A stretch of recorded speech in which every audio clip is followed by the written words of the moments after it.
আহক মায়ে কি যে গীত দিয়ে বোলে শুনো আহক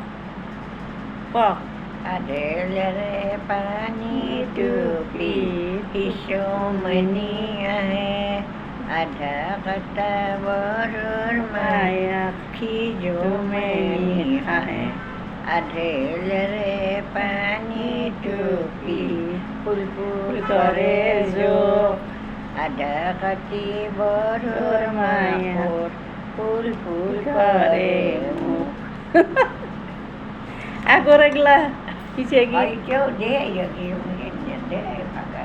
বেমার অটুলু হচ্ছে হয় আৰু বেলেগ এটা ব্যক্ত ইচ্ছা এটা দিন লগা আৰু কি মনত পৰে মায়ে পাহৰিছেও অলপ মনত নাথাকেও না বয়স বহুত হ'ল যিহেতু এলো গাই থাকে আজি কম না কওক আজি কাঠি মোচা নাই কালি কাঠি মোচা নাই বৰৰে মাক তই হাগি কটি সঁচা কিমান কি আছে হয়নে আৰু কিবা এটা দিব পাৰে মনতে নপৰে ন এফালে চাই কৈ থাকক ৰ'বা